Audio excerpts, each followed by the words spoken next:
area. Thank you, Chair. Minister, this question comes from one of our colleagues, Senator Patterson from Nunavut. Sorry, excuse me, from where? From Nunavut. Nunavut.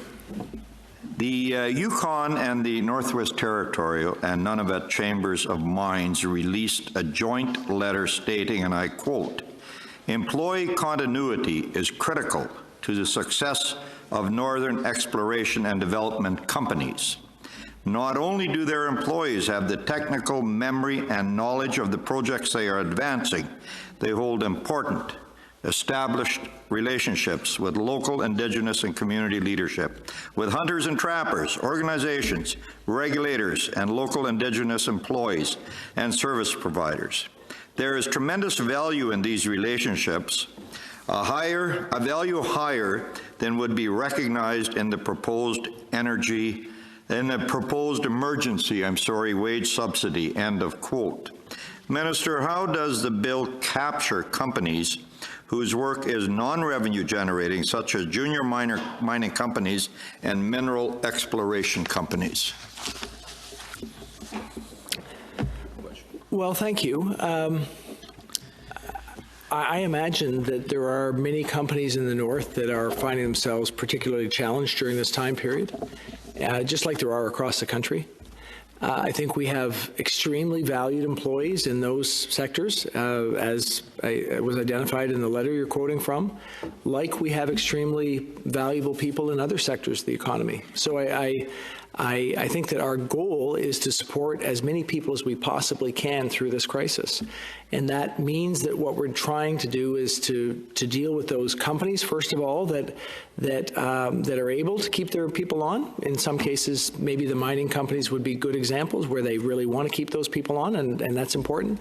That's why that wage subsidy, we hope, will be something that they will use, and perhaps if they have the capacity, they will top up the employees' wages fully.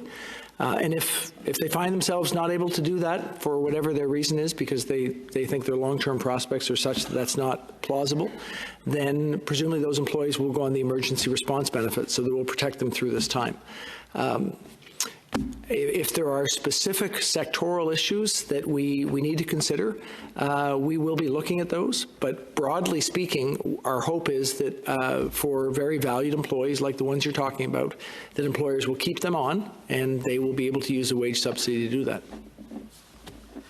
Well, you suggested earlier that we might have some recommendations for you, and I suspect that the senators from the North might take you up on your offer. My next question, Minister, and we're trying to get as many of our senators' questions as we can, Senator Percy Mockler from New Brunswick, and it concerns our students. It is vital in this time of the COVID-19 that Canada enable its students to continue their education without distraction of financial impediments. How are you going to ensure that all Canadian students, especially those without independent financial means, have the confidence and ability to continue to pursue their education with a minimum amount of disruption? Well, we do. I think you heard me earlier today that we do see this as a really critical issue. We're working on it now. We are recognizing that the time period is short. You know, I have two of my four children are in university, and they're finishing. I think one is finishing in 2 weeks, and one is finishing in about 4 or 5 weeks. So I know the timelines. We're certainly working against those timelines.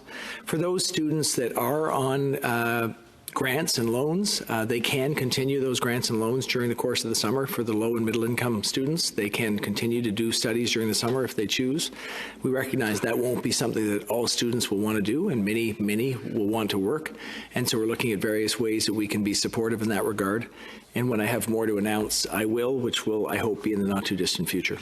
Have you decided whether students will qualify for the CERB, and are you looking to do more under the Canada Student Loans for Canada Apprenticeship Loans Program?